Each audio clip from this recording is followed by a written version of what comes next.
Was there any questions from that you have remembered? We discussed this last time, that you can note down before.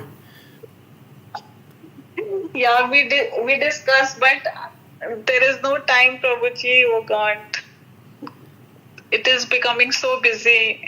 Yeah. But now you have time. Yeah. If something you like to discuss, we can do it now. We don't need to read, the whole time. We can save some of the introduction for Sunday, actually. If there is something we need to discuss. You remember the main point from previous part, from the first part of the introduction? Yeah, that five. Yeah. Purusha, Prakriti, Kala. Yeah, what was that? Ishvara, Jiva, Prakriti, Kala, and Karma. Yeah. Exactly. Yeah, very good. That was Ishvara, Prakriti, Kala, and Karma. Ishvara, Prakriti, Kala, Karma, and Jiva. Yep. Jiva. Yeah, very good. So, and out of four are eternal. Karma and Jiva. Yep. So what was that? Four of them are eternal. Yeah. Exactly. And one of them is? Karma, I think. The karma is temporary, right? Yeah. So then, why is the karma temporary?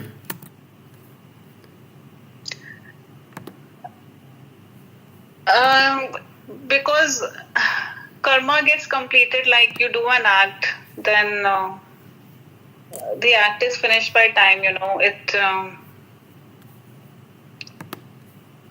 I don't know how to explain. Other things are eternal; they keep on going on. Other things are eternal; they keep on going on. So, but doesn't karma also keep going on? Karma, like when it becomes a karma, like we offer everything to the Lord, then it doesn't have any reaction. The karma is independent. It is like it is for individual. It acts on our individual. Yep. Kala is not like that. It is common for everyone. The time is common for everyone. What you said is like Kala, like general human beings. If one day is extra, they are actually nearing to the death. Whereas for the devotees, they are nearing to the Lord. Yeah. So that is like common. But karma is like, if I am suffering from something, it is my own karma. I don't know if I completely agree, because we have collective karma also. If something happened to me, other people are affected. Something happened to you, your family is affected. We are connected with our karma also, isn't it? So then it means there is like three type of ways, like we have, no Prabhu. Like it is like individual, and it is like based on the environmental factors, and based on others. There are three. I don't know what is that, three types. I forgot. Yeah, so, that's true. It's called. It's called in many different ways. But the thing is that it looks like karma also is always going on. So how can you say that it's not eternal?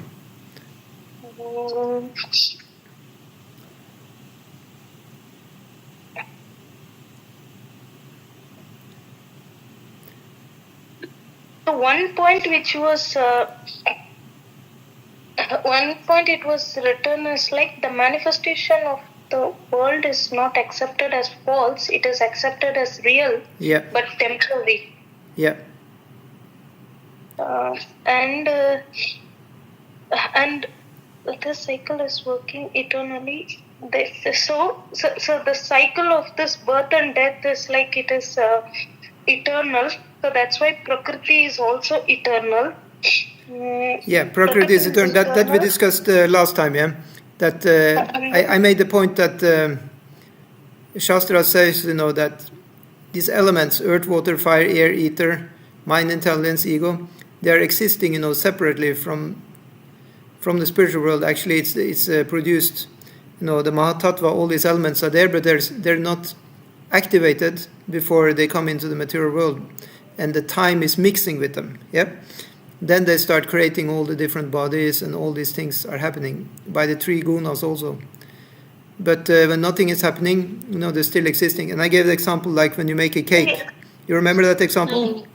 Oh yeah, when you make the cake, the ingredients, The ingredients are just standing there, and you are there. But before you start recording, you can say if you want to film, you're making the cake.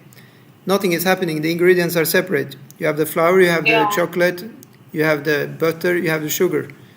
And they're just separate. But once you start mixing them, because you started your recording, then they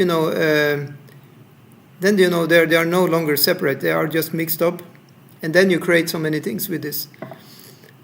So when we do a karma, then we are taking the elements, and we're mixing them. Here one point is given. These activities can be changed when the living being is in the mode of goodness, insanity, and understands what sort of activities he should adopt. If he does so, then all the actions and reactions of his pastimes can be changed. Consequently, karma is not eternal. Exactly, there you have it. Yes. What was the salient point from that? If you can make it short. So it is like whatever you're doing, even now, if you do it with your mode of goodness, then your activities and then whatever your actions and reactions in the past times, it will get changed, and you will come into the good reactions. Yeah. No, but the good reactions should not have any reaction. Good reactions are also material. Of course, it's a higher level. It's a goodness. Actually, the real thing which I can say also then is actually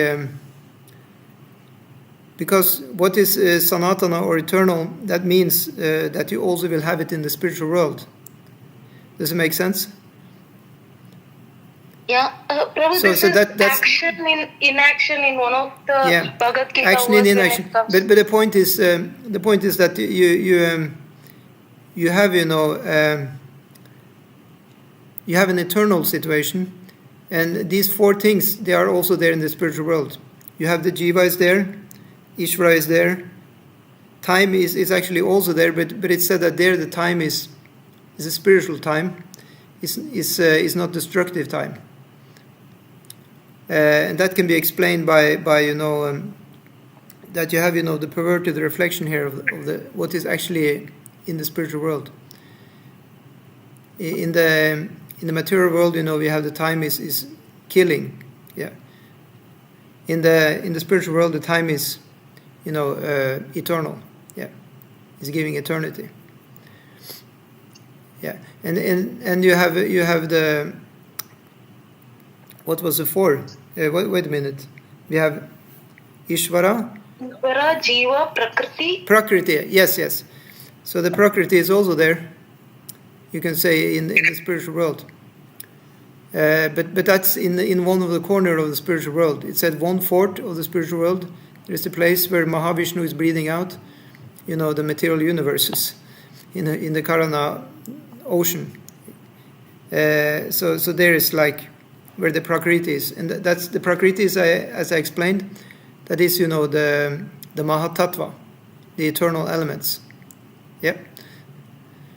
But then karma, it's always have actually always a beginning and an end. Because say when I start something, then I start a karmic operation.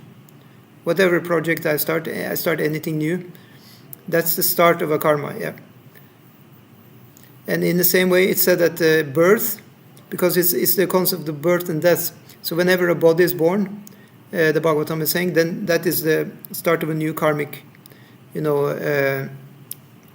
activity. And when the body is dying, then that karmic reaction is finished. Does it make sense? Yes, Prabhu. But that you don't have it. That you don't have in the spiritual life. Yeah. We do carry the karmas in our next life, like the soul, whatever is. But if you do the spiritual life, then you can end all the karmic reactions in one life. That's the point. They can be burned out actually, because as we discussed, karma is not eternal, and that's good news for us, because that means if we did something bad, we get reaction, but we will not be eternally in the hell or eternally condemned, right? It will not be, because karma is not eternal. Does it make sense? It may last for a long time, it's explained like hellish punishment is lasting for a long time, but it's not eternal. Similar, if we do something good, it's more easy to see it in another way. We know when we have done something nice, we get nice reaction, but we know that it doesn't last forever, right? Soon we have to start doing something good again, right? We cannot rest on our laurels. So in that way, it's not eternal. That's easy to observe, no?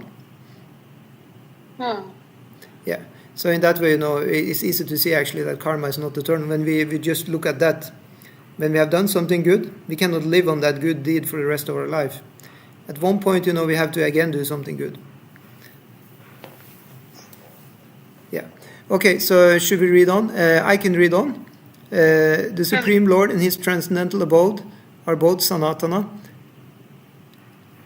as are the living entities, and the combined association of the Supreme Lord and the living entities in the Sanatana abode is the perfection of human life.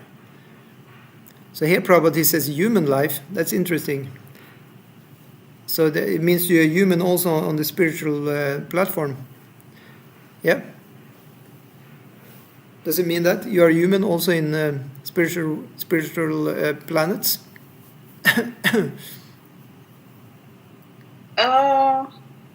What is the definition of being a human actually? Yeah, that's a good question also. It's a human species.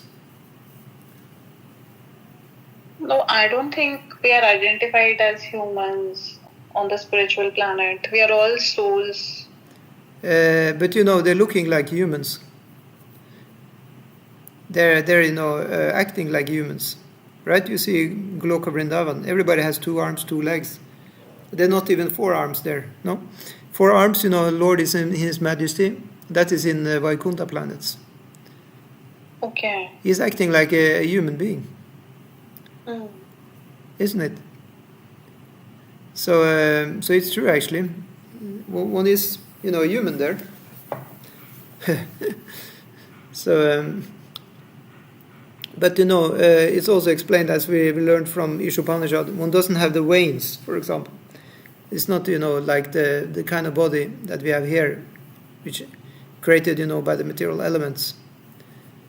There is no destructive body there. It's no sharira. The body is not sharira. Yeah.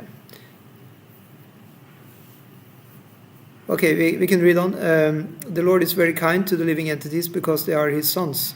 So Prabhuji, that means that in the spiritual world, we do not get destructed. Like, we have the form of a human. Yeah. Okay. One can also have the form of animal or the plants, but that kind of form is said to be more in the Shantarasa. Okay. It's more like the neutral. Because you kind of the humans and the animals and the plants, they're more kind of in the background. Yeah, they're not taking the main roles.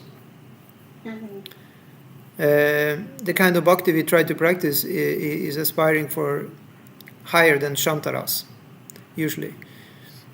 So in that way, human life, you could say, yeah. But it's a spiritual human life, you can say.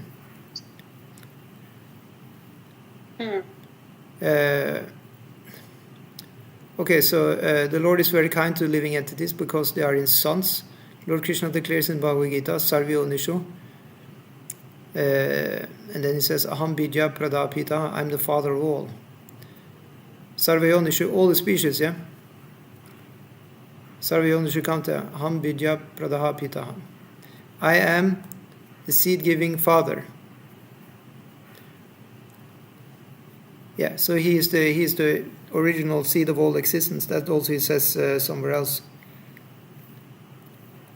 Yeah. Of course, there are all types of living entities according to their various karmas. But here the Lord claims that He is the father of all of them. Therefore the Lord descends to reclaim all of these fallen conditioned souls, to call them back to the Sanatan eternal sky, so that the Sanatan living entities may regain their eternal Sanatana positions in eternal association with the Lord. The Lord comes himself in different incarnations, or he sends his confidential servants as sons, or his associates or acharyas to reclaim the conditioned souls. So we have, the Lord is coming in the different forms as animals. He's coming as, half man, half lion, Matsya avatar. He's coming, sometimes as a king, Lord Ramachandra. He sends his confidential servants.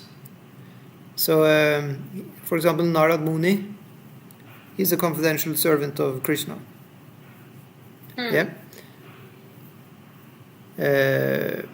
When he comes as Chaitanya Mahaprabhu, he also appears with all his associates. Sango Pangashtra Parshadai. Yagyait Sankirtaya Pragrai Yayanti Sumedasham. He's having what is called pastimes or leelas to attract the conditioned souls. In each of these, incarnations he's giving teachings. He's always speaking, philosophy, right?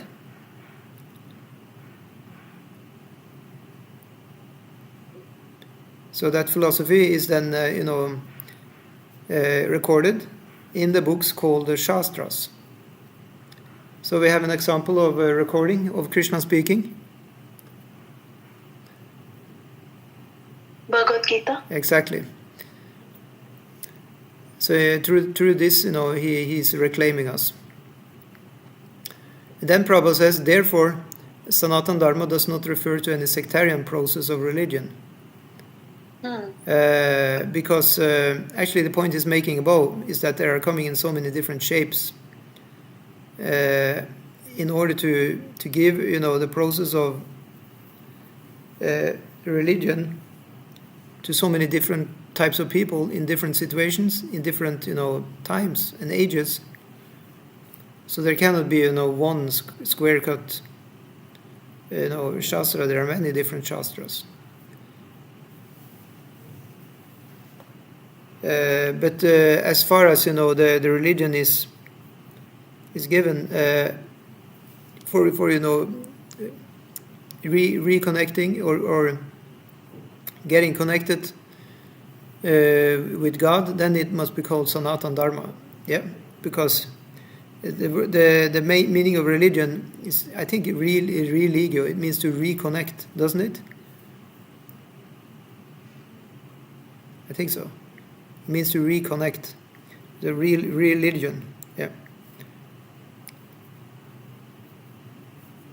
So Prabhupada says it is the eternal function of the eternal living entities in relationship with the eternal Supreme Lord. Sanatana Dharma refers, as stated previously, to the eternal occupation of the living entity. Savai Pumpsham Paro Dharmo Yato Bhakti Radoksaje. So the Dharma, the highest Dharma, or you can say the transcendental Dharma, or Sanatana Dharma, of the living entity, is Bhakti. Or Bhakti, the Bhakti practice, Bhagavad Bhakti. It's the loving exchanges with the Lord. Shripad Ramanujacharya has explained the word Sanatana as that which has neither beginning nor end. So when we speak of Sanatana Dharma, we must take it for granted on the authority of Shripad Ramanujacharya that it has neither beginning nor end. Sanatana means eternal. The eternal law. Dharma is the law. So there are temporary, laws, and there are eternal laws. So the eternal law is that we, as the living entity, we are related to Bhagavan or to Supreme Lord. And the relationship is that of servant. However, that service is becoming, you can say, more intimate or informal in the higher stages.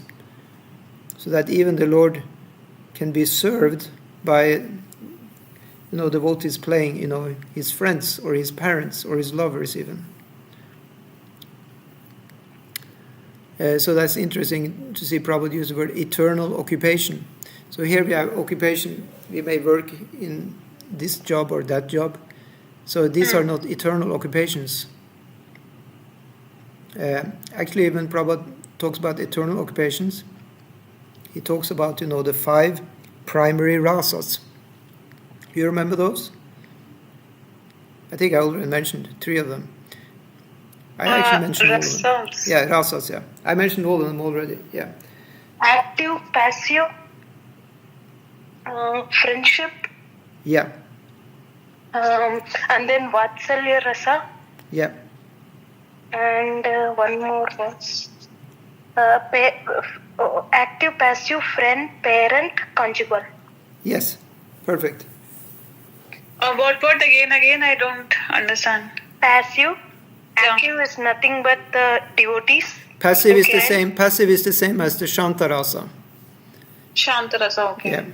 And then friend, parent, and conjugal. Conjugal is Radharani. Yeah. Can you explain conjugal? Yeah, conjugal means parakiya rasa. Parakiya, it means the relationship he has with his girlfriend Radharani. And then you have svakiya rasa. That's his conjugal relationship, with his queens in Dwarka. Okay. So there's 2 sides of that, in other words. The romantic relationship is parakiya and svakiya. Parakiya and one more, what you said? Svakiya. Vakya. Yeah. Svakiya, his own. Parakiya means, somebody else's. Yeah. So-called. Of course, Krishna is already everybody's man, you can say. But to heighten the rasa,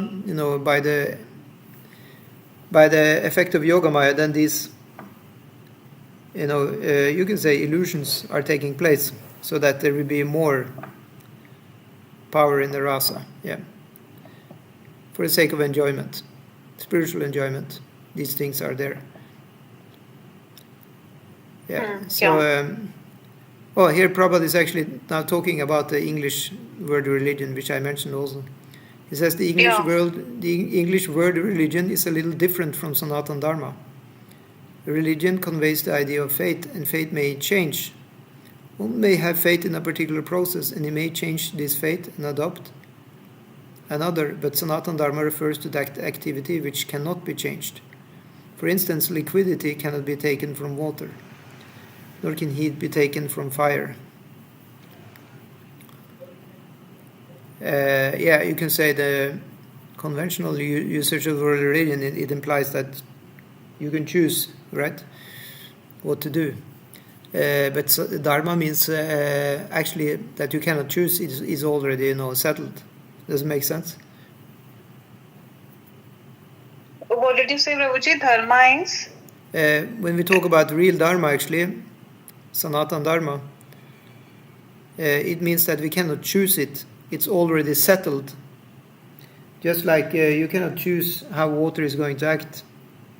Water, is acting as it's supposed to act, right? It's liquid. It's quenching thirst. So in the same way, the living entity, you cannot actually change the living entity. The nature is there. It's already settled. What is the Dharma of the living entity? It is to serve. It is to serve my God. question is does Sanatan Dharma means many, like all religions are in a way Sanatan, Yeah, Prabhupada said that. He said it's not sectarian. Yeah. Sect. What is the meaning of sectarian anyway? Well, it means something like you create a cult of one-sided worship. Yeah, I mean, in the way you can say, Prabhupada also called, this is the cult of Chaitanya Mahaprabhu, right? So we are following in footsteps of Chaitanya Mahaprabhu. So you can say that is sectarian. But when we talk about Sanatana Dharma, it can be other groups also, right? It can be say you have another group, they just want to worship Krishna directly. They don't have Chaitanya Mahaprabhu, for example. And you can have another group, they worship Lord Nrsingadev. They're not interested in worshipping Radha Krishna even. They just worship Nrsinga. But this is also, Sanatana Dharma. Does it make sense? Yeah, ultimately everyone is leading to the same path. Well, not really. Prabhupada was very against this idea that everything leads to the same path. When you buy a ticket, you have to, choose your destination. If I buy the ticket to London, I'm going to London. I'm not going, to Oslo. It's not leading to the same path. Which path we choose, we will then go there. Yanti deva vrata devan, pitri yanti pitri vrata. Krishna says that very clearly. You worship the pitris, you go to the pitri loka. You worship the devas, you go to the deva loka. That way, yeah.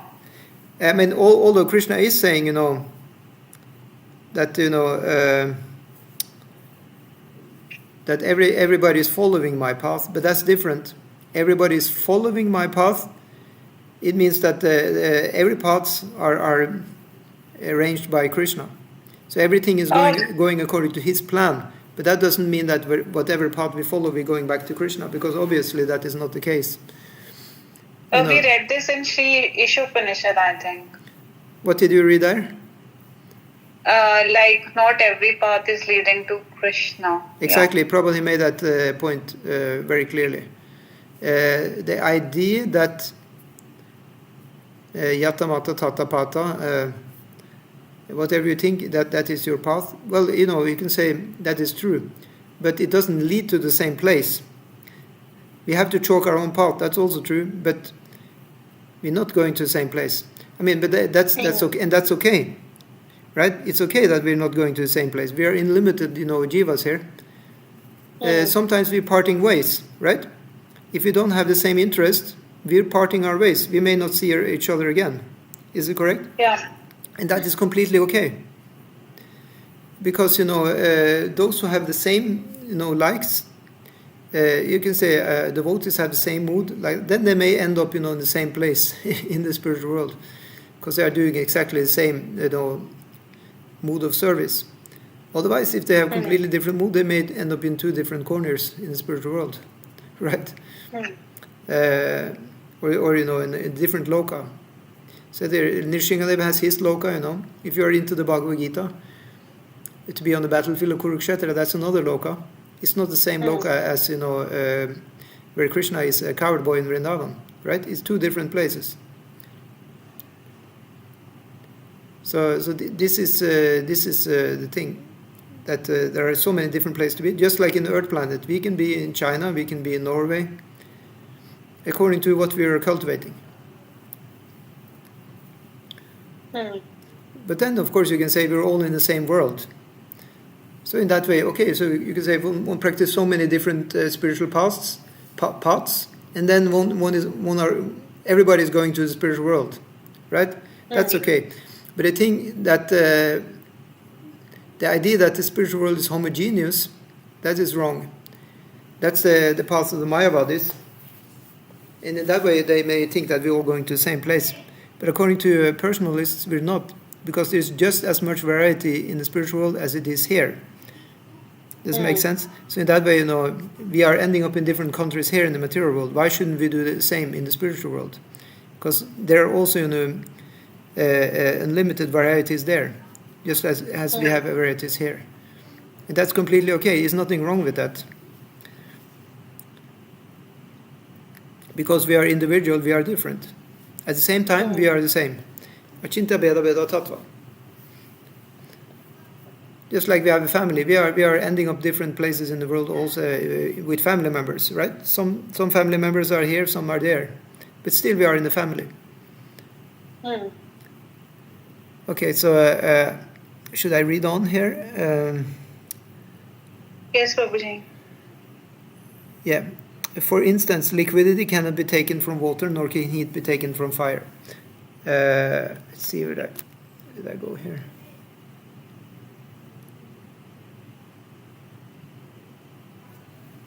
Yeah, and then, for instance, similarly, the eternal function of the eternal living entity cannot be taken from the living entity. That's a very nice point. It is there. It cannot be, taken away. What we have, the qualities of the soul, they cannot be taken away. Mm. Sanatana Dharma is eternally integral with the living entity. Just like you said, the soul is eternal. It really is.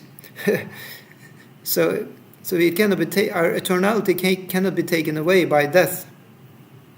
Does it make sense? Death is just death of the outer covering. Death is just death of the karma, of a karmic reaction. As I spoke before, it's stated in Bhagavatam. Death is just the ending of a karmic, activity. Then that karma is finished. Now we're starting a new karma on the next birth. But I am eternal. And that cannot be taken away from me. Yeah. Sanatana Dharma is eternally integral with the living entity. When we speak of Sanatana Dharma, therefore, we must take it for granted on the authority of Srimad Ramuna Jacharya that it has neither beginning nor end. That which has neither end nor beginning must not be sectarian, for it cannot be limited by any boundaries. So that's called nitya. Yeah. It's a definition of different words. So nitya means it doesn't have a beginning and an end. Yeah. And then you have anitya, it means it has a beginning and end because it's not eternal. And then you have anadi, it means it doesn't have any beginning, but it has an end, right? Anadi. And what was the last one? Ananta. So then it is anta. Anta means the end. So this thing, it doesn't have any end, but it has a beginning. Yep. So four different, words. No, I didn't get property. We have the anadi, which is endless. Endless, yeah. No, not endless. Anadi means beginningless. Okay, it doesn't have a beginning. Yeah, Ananta is endless, yeah. Beginningless and endless, eternal and temporary. Yeah. Nitya is eternal and anitya is temporary. Yeah. So you can say the karma, that is called temporary. Karma is starting, karma is ending. Actually, it's new karmas. New karmas are happening all the time. Mm-hmm. It's also said it's like chakras. You start to spin something. Once you start a new activity, get some new idea, this chakra starts spinning. Mm. So you have the experience. When you get into something, then you may be into that for some time. And then if you want to stop, it's not so easy to stop, right? Mm. That's because the chakra has some force to it. Just like if you spin the fan in the ceiling, then you turn off the fan, it still will continue spinning for some time until naturally it gradually becomes less and less. Yeah, but it is not eternal. That's the point. Yeah. Okay. So can you read on any of you?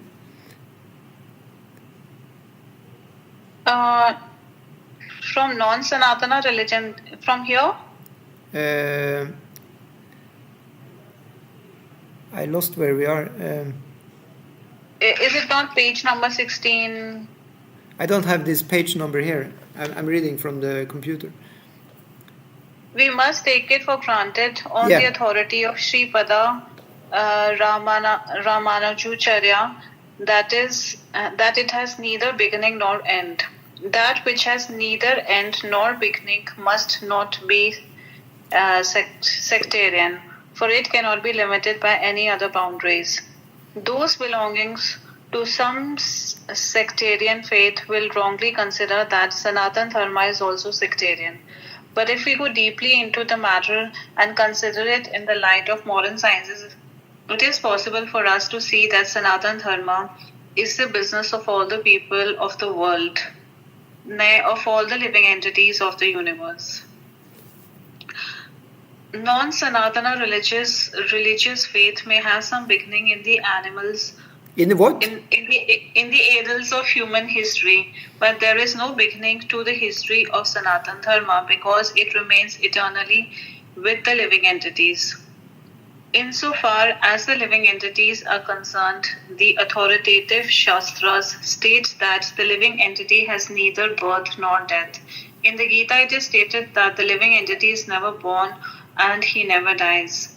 He is eternal and indestructible, and he continues to live after destruction of his temporary material body. In reference to the concept of Sanatana Dharma, we must try to understand the concept of religion from the Sanskrit root meaning of the word. Exactly. Dharma refers to that which is constantly existing with a particular object. We conclude that there is heat and light along with the fire. Without heat and light, there is no meaning to the word fire. Similarly, we must discover the essential part of the living being.